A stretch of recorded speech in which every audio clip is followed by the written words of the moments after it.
Oh my goodness, the sunshine just feels magical. Nice sunny spot on the floor. But oh my goodness, there's a moose in the yard. Hello friends, I think it's safe to say spring has finally arrived in Alaska. There's buds on this tree behind me. The snow is almost all melted. I'm ready to talk about summer plans and summer in Alaska. We'd like to thank KiwiCo for sponsoring today's video. They have a great summer series that I'm going to tell you all about later in this video. So let's get to our questions. On our community page on YouTube, as well as in our newsletter that we send out by email, I asked for questions about life in Alaska during the summer, and I got over 200 responses. A lot of the questions repeated, but they kind of fell into several different categories. So I'm gonna try and keep this as organized as possible as I talk about these things. Oh my goodness, the sunshine just feels magical. Birds, blue skies. My body has needed this so much. I can't even tell you how much. Okay, like I was saying, I am gonna try and keep this video organized. We're gonna start with Alaska in the summer in general, then we'll move on to our summer plans as a family. We'll talk a little bit about hunting and fishing and how that fits into Alaska summers. And then last of all, if we have time, it may even need its own video, we will talk about more personal questions that were asked about our family in general. Small airplane flying over, that's a sign that spring is here. People are wanting to get out and enjoy this beautiful, beautiful weather. Like, it has just energized me being out here and having the sun stream in through the windows all morning. So let's get to answering some questions.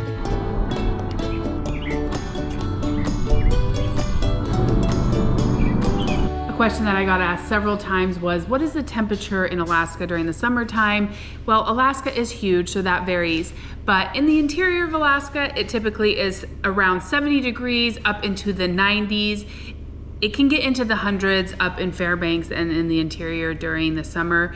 In more of the coastal areas, we are considered coastal.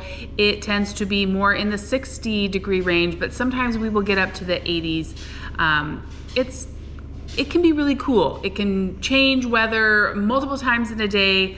We have our fingers crossed that we are going to have a nice summer. Last summer was rainy, and that's just a possibility. If you plan on coming to Alaska, plan to layer up, wear your base layers, and then plan to have a fleece and a raincoat, a hat, a sun hat, as well as just like a baseball cap, and also a warm hat, because you just never know what the temperature is going to do on any given day. But we can really, really hope for several very nice sunny days in the 60s to 70s. To us, that is just like perfect weather. My children actually do better in the cooler temperatures, like 60 degrees. If it gets too hot, they just don't even know what to do with themselves. We do go swimming a lot in the lakes if it is a nice warm day. The lakes warm up enough, maybe not for people that don't live here, but our kids love recreating, swimming in some of the local lakes during the summer. I did get asked several times if we have indoor pools. A lot of gyms around here have pools, and there are also pools at several of the high schools in the Anchorage area. And I know that's the case also around the state, that they do try and put in indoor swimming pools. We do also have one indoor water park. Our family does not go there because it is not the cleanest, but it is called H2 Oasis, and that is an option for people to have indoor water park experience here in Alaska. In the questions, people asked if it gets humid or buggy. Humid, not so much. We don't get really humid weather. Not really. Not like humid you get in like Texas or in the South. Nothing like that. We do get very buggy. Mosquitoes are a big issue, especially when we get a lot of rain and then there's standing water. We get a lot of mosquitoes. They actually say that the mosquito is the state bird, so expect mosquitoes and needing mosquito repellent. And in some cases, even needing like a mosquito net if you're going to be back out in the back country. They can get really, really bad. Another major characteristic of Alaska summers is light, daylight. all day and all night. We are called the land of the midnight sun. This is kind of a tricky question to answer because it happens in increments. During the winter, it gets very dark, and then we start to get more daylight every day until summer solstice, and then we start to lose daylight again. But it is light for the majority of the time. We have had friends come visit Alaska, and it just blows them away how light it is. Well into the night. You will find people mowing their lawn at 10 o'clock at night. You will find people out recreating at all hours, hiking, playing, because it really messes with you and you just feel like you have to go, go, go, go, go. So be prepared for that if you come to Alaska. It is light a lot of the time. The sun kind of comes up and goes around. It doesn't go up and over. It just kind of goes around the sky, and it's something that you don't really understand until you've experienced it. And the same with the winter you come, it's going to be dark. Now, the further north you go, you're going to get more daylight. Down here, we don't quite get as much daylight. So that's why it's kind of a complicated question. But yes, Alaska in the summertime does mean daylight. We never see the stars. You don't see the northern lights again until the fall and winter. It is light, and we love it. We really love it. Our family loves it. Have some good blackout curtains and maybe a sleep mask if you're coming to visit, but we love it. Smart Luna, she found a nice sunny spot on the floor. One question we got is, does Luna go outside? She will go out on the deck every once in a while, but she is an indoor cat. Sweet girl. You are so nice and warm there. We do have bears, we have foxes, we have hawks, we have eagles in our yard. I know some people do have their cats outdoors in Alaska, but Luna is an indoor cat, unless it's out on the deck. Some of the questions that came up over and over again from our viewers were, what are our plans for bees, garden, cabin? So let's discuss some of our plans for the summer. It's not going to look like previous summers because we have a newborn. We will have to scale back some things. We are not doing bees this year. We were planning on having twins, and we knew that we wouldn't be doing that. And still, with just having one newborn, we've decided that bees are not something that we are going to do this year. That doesn't mean that we won't do them again in the future. We still have the hives. They're still built up so that we can get a new set of bees, which is very common in Alaska to get new sets of healthy bees in the spring from California. But no, we are not going to be doing bees this summer. Our plans for our garden this year are also very different. I just feel like I want to put my energy into my family instead of a garden this year. We are still planning on growing potatoes and carrots because those are kind of hands off. And I'm going to try and grow some cut flowers. Some zinnias is what I got seeds for. We'll see how it goes, but that is what I'm going to plant in the garden. You can have wonderful gardens in Alaska in the summertime because you have lots of daylight. You can grow cabbage, you can grow broccoli, cauliflower, green beans, peas, lots of lettuce. I may still do some lettuce, we'll see. But I just really want to be family focused this summer, and I'm not sure that the garden is going to get the attention that it needs. So I think it would be really fun to plant some flowers that we could then use to cut and make bouquets. We will have our raspberries in the fall. Those do their own thing. They don't need a lot of attention. We took care of them in the fall, cutting away all the old canes, so they will be ready to go. We did plant a cherry tree last fall. We'll see. It's probably too soon to get cherries, but that would be really exciting if we got some cherries.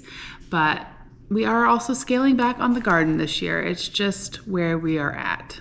Transitioning to having 5 kids at such a big span, I am just finding that we have a lot going on. You got to meet the older kids' needs as well as the younger ones. And so that's why some of these things are not going to look like they normally do. I think the number one question we got was, will we still go to the cabin with baby Violet? And the answer is yes, but I don't think we will be going nearly as much. We don't have as many trips planned because Mark has planned other trips with the older kids, with his sister and family members that he hopes to bring our YouTube viewers along. And we're not ready to take her in our small airplane yet, and she doesn't do great in the car. And if you followed along, our cabin is about a 5-hour drive and then a boat ride and then another boat ride away. So I'm just not sure how that's going to work. We are going to do it at least once. We'll just do our best. We really just are going to give it our best to have life be as close to normal as possible having a new baby. But she does love being in a front pack. We'll still take walks and hikes and things. But I'm just hoping that she learns that her car seat is not the enemy. If she has somebody next to her in the car seat and she can see them, she tends to do better. But if it's just me driving and she can't see me, I think she just thinks that she's been abandoned, but I don't know. We'll see. I think she's getting better. She's getting better. So we're just making plans and we're going to do what we can to have a wonderful summer full of adventures and some camping and some cabin trips and some fishing. Our boys have opportunities to go fishing with their grandparents and with Mark. So it doesn't have to all fall on me. We will still do lots of adventures here around town. That's not a big deal. We've got our 12-passenger van, Gus the Bus, that will allow us to take cousins and friends and the kids and their bikes, and we will still just get outside and have a good summer. So I guess this has kind of transitioned us into more questions about our summer. I do really want to take the train this summer. Last spring, my husband and I, Mark, went on an Alaska cruise because we wanted to give insight into what it was like to go on an Alaska cruise from people who love Alaska. I have it on my bucket list to take the train north to Denali to see what it's like, because that's something that I've never done. We've always just driven. I want to be able to give tips on taking the train north for our viewers. So that is something that I hope I can make happen. I do have some little side trips planned with my parents coming along so that they can help with Violet and I can film. I really just want to be a tourist in Alaska. That's a big desire of mine. I don't have a huge desire right now to travel the world, but I do have a desire to experience Alaska and share that with our viewers. And so that's where I'm at right now. And I hope that I can make some fun videos this summer that will be helpful for people coming and visiting in the future, but also just be entertaining for our viewers, getting to feel like they experience Alaska if you are not going to be able to ever come and visit, that you will feel like you visited by going along with me or with our family on these adventures. So hopefully I can make a couple of trips happen this summer because we had so much fun on that Alaska cruise. Mark and I, after the year that we've had, it's been really rough. We just look back on that cruise and think how wonderful it was before all the craziness and hard things started to happen.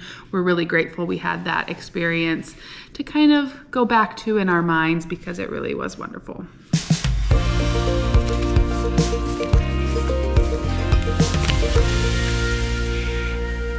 And if I'm being truthful, one of the reasons that I want to experience more of Alaska is I want to have better insight to share with all of you. I really have this nagging desire, it will not go away, that I should create a trip planner where it helps you plan your trip depending on what you like. And it would have information about food, it would have information about different activities that you could do from an Alaskan's perspective, like what's worth it, what's not, what's high adventure, what's low adventure, how many days to stay in a certain city. I don't know. I have it all planned out in my mind. It's just having the time to put it all together.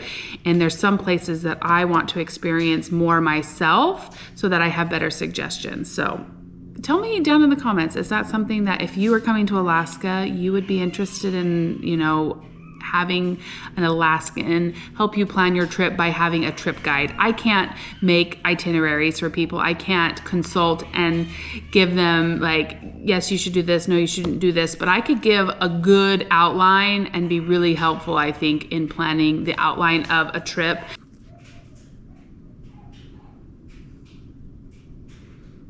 The outline of a trip for people that just want to come up and experience Alaska for a week or 2 weeks or things like that. So I don't know.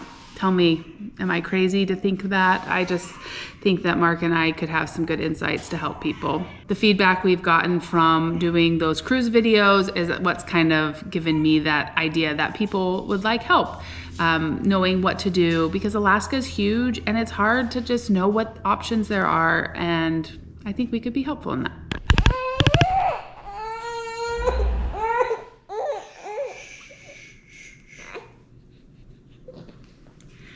Violet decided to wake up from her nap and wanted to join us for the rest of the video.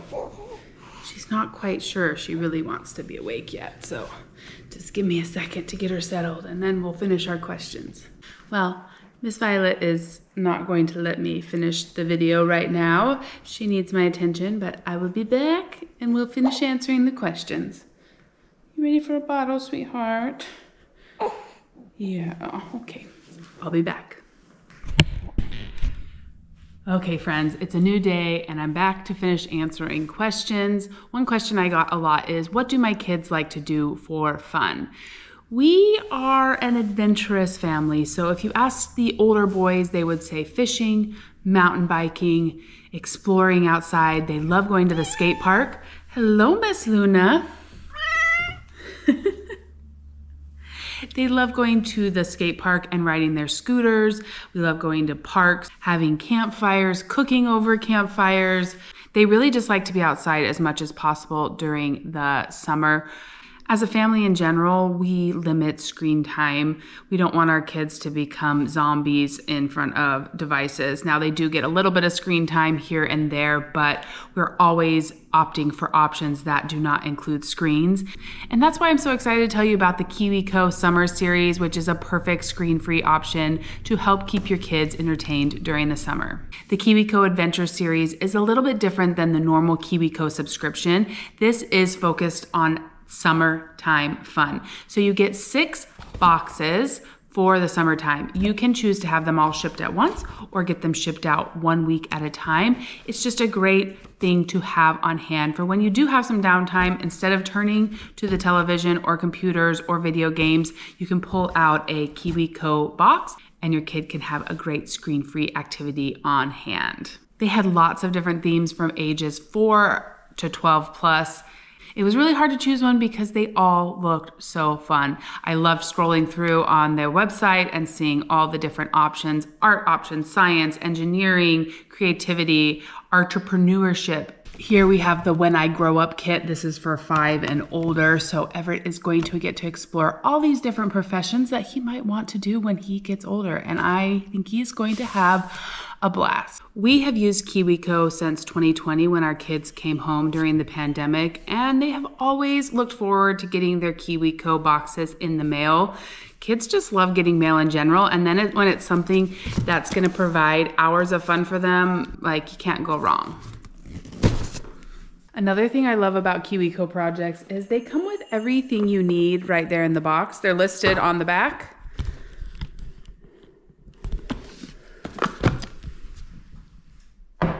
I remember as a young mom wanting to do activities with Hunter and Bennett and going around to all these different stores to get the pieces of things that I found on the internet, and then having way too much or not enough and not being able to find everything.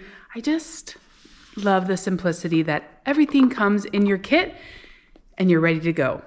Everett is 6 and he likes to do the projects with an adult or an older brother just so that he can understand the instructions a little bit better. So slide the back piece down onto the bolt and make sure the long leg is on the left. Looks like it, yeah.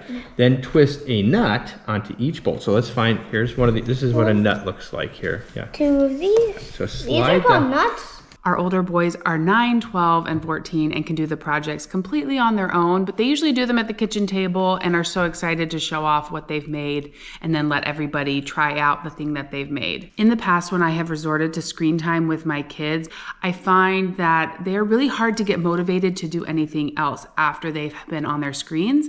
But when they've done a KiwiCo project, they just they're more creative. They're more willing to pull out other things and go make their own projects. And the KiwiCo projects come with extension activities. So they do the one project, they read the magazine, and then they get ideas to do other projects. And I just love that because I want the things that they're doing to open up their mind to new activities instead of them just sitting and zoning out in front of a screen for hours on end.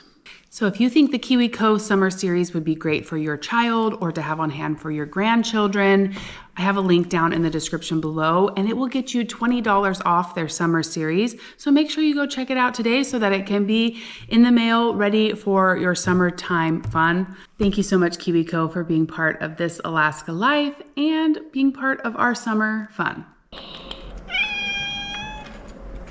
To go along with our kids' hobbies and activities, we often get asked if they participate in sports.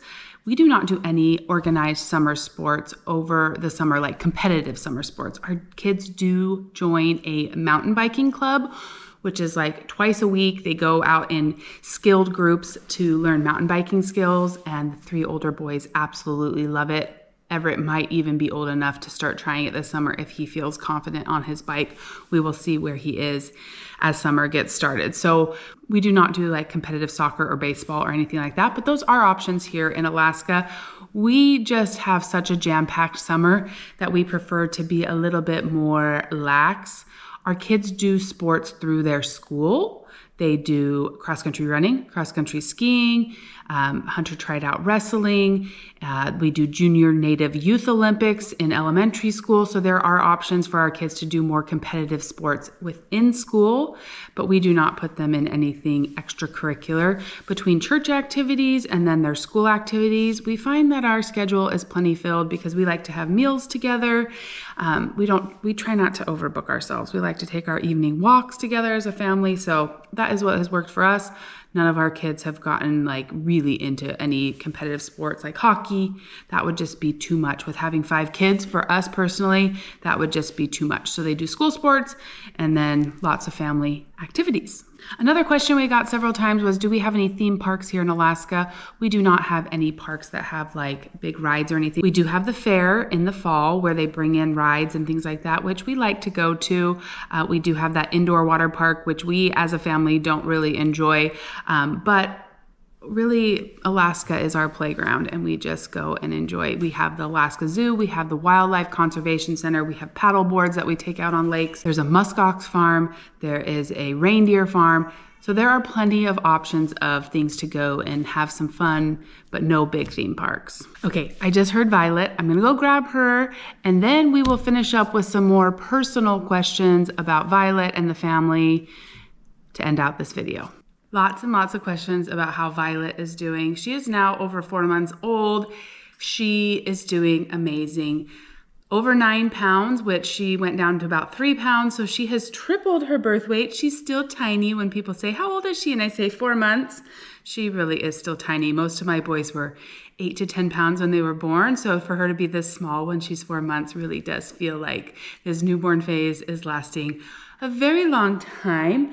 But she's eating great. I'm still pumping and she's bottle feeding. Yes. I found that she got so used to the bottle that when I try to nurse her, she does okay, but she gets frustrated when it doesn't come out quick enough. So I still nurse her every once in a while, but she prefers the bottle. So we just do our best. She's getting all the nutrition that she needs. We've got her reflux under control with the doctor. She's learning to sleep longer stretches at night, which Mark and I are very grateful for. We've had a couple 5-hour stretches, which feel magical. She's been super healthy. We're very, very so grateful. She's been really healthy despite like stomach bugs going through the house and colds and strep throat. She has stayed extremely healthy. I attribute the breast milk to that. So we're trying to keep her, that keeps me motivated to keep pumping. It's a lot to pump and feed her bottles and do all the activities with all the kids. But that's my motivation because it's just helped her be really, really healthy. So Miss Violet girl, we love you. We're so grateful for you. Yes. She's starting to give us smiles and cooing. She loves being on the ground and kicking and is starting to look at toys. She's starting to learn to grab them. So we are on track. You're so sweet. I love you. Okay, Riley's gonna have a couple minutes kicking and playing on her mat, and we'll finish answering the questions.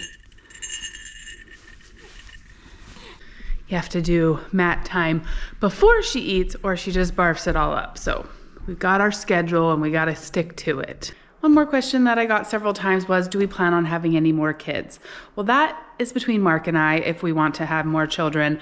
But what I will say is, this last year was very hard and traumatic. Losing Maggie was very hard and is still hard. We just want to love on the 5 kids that we have here. We want to be good parents to them and focus on them. I also want to focus on my health so that I can be the best mom possible. So that's where we're at. We're going to love on these kids and try and be the best parents possible and work on ourselves so that we can be healthy parents for them. Okay, let's rapid fire the last few questions I have on my list. I know I didn't get to every question because, like I said, there were over 200 questions listed on that Google Doc, but I feel like we've gotten a good outline for what's happening this summer, what's happening in our family. So rapid fire questions. How do we get game moose meat? Hunting is very highly regulated in Alaska. You have to get drawing permits. There's areas where you can go hunting, but it's only during a specific time in the year. And once they get the quota of how many they're gonna allow of that certain animal, they close it down. They watch the populations of things like moose and goats and sheep very carefully to decide if they can hunt in that area. And there are very specific regulations of what you can hunt and when you can do it and who can do it. So I have made a video about 10 things to know about hunting. If you're really interested in that kind of thing, you might want to go watch that video. I can link it down below. But it is very regulated. So we do our moose hunting and our deer hunting in the fall. We did not get a moose last year. And so we are just living off of the year before's meat and a little bit of meat that Mark's dad gave us. He did get a moose and gave us a few packages. So we are finishing that off. Fishing time is during the summer.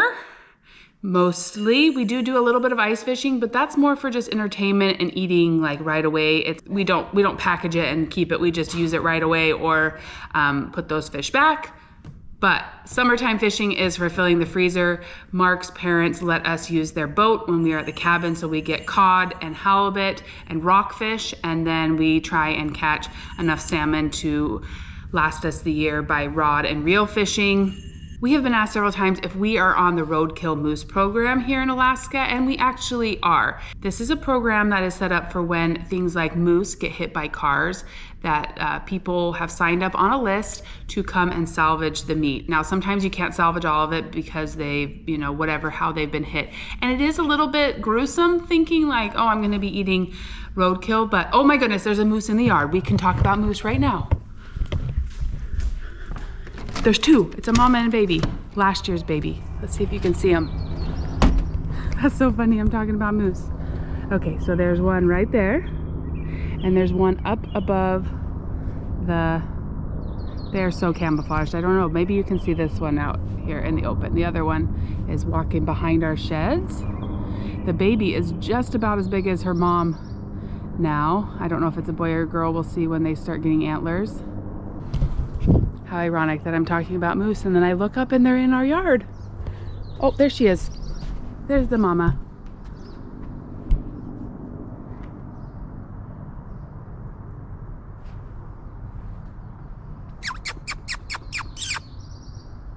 Thanks for posing for us, Mama Moose.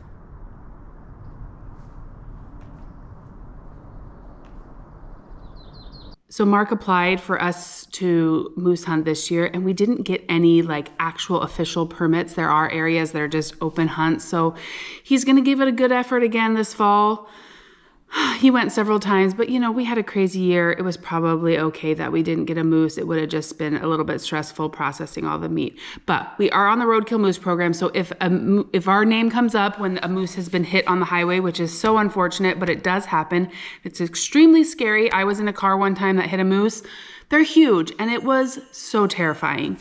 they'll call the next person on the list, and you don't know when you're gonna get called, and they won't tell you where you are on the list, but you have to come with a trailer and get the moose, and then you process all the meat that's good, and you share it with whoever you need to share it with. We are on the list with Mark's sister's family and his parents, so if we got a moose, they would all work together and process it and share the meat. So that is a thing here in Alaska, the roadkill program. For those that are new, I did get a lot of questions asking why we are in Alaska. Mark is born and raised here. I moved here when I was 14. This is home. This will always be home as far as we know. Never say never, but we have no plans of living anywhere else. We love it here. We love the wintertime. We love the summertime. We love leaving a little bit during the winter. A lot of Alaskans leave Alaska for their vacations during the winter because you don't want to leave during the summertime. It's too nice. Well, hopefully it's too nice. Last year was very rainy and then made for a very long winter. But we just love Alaska and don't plan on leaving, but we do like to travel to warmer places like Arizona to visit my parents or to Hawaii for a vacation. We have a family cruise planned for my mom's 80th birthday next fall, which we're really excited about. It's going to be a nice warm cruise. We loved cruising so much when we did that Alaska cruise. When the family was brainstorming what to do for mom's 80th birthday, we suggested a cruise. Also because we have a big family and doing meals and things for the whole family when we all get together now is really overwhelming. So a cruise where they feed you and provide activities sounded like a good idea. So we're excited about that, but that will be in the fall when it's starting to get cold again. We try not to leave Alaska in the summertime because it's just so nice and we love exploring our own state. Several people asked, what is Mark's job? He is the CFO of a native corporation. He's an accountant, a CPA. So he also is my accountant for This Alaska Life LLC. This is our family business. So this is my job. I'm a stay-at-home mom and a YouTuber, content creator, and Mark is an accountant. He does have his own YouTube channel that's more of the hunting and fishing, but I am the editor of that channel and have gotten really behind because of this channel. So one day he would like to put out more videos, but for now he is very content with his job, loves it, and does a great job providing for our family. All right, friends, thank you so much for all the questions that you submitted. We are really looking forward to a fun summer and hope to bring you along on some really good adventures. Oh, he's so smiley. We're so grateful for each and every one of you that spends time with us. We love you, and we'll see you again real soon for more of This Alaska Life. You waving? Good job. Can you say goodbye to our friends? Yeah. Oh, I love the smiles. Bye, friends. Look at these beautiful flowers the boys got me for Mother's Day. They said we got you purple ones because of Violet. You like the flowers they got for us? Yeah. She's like, Mama, give me my bottle.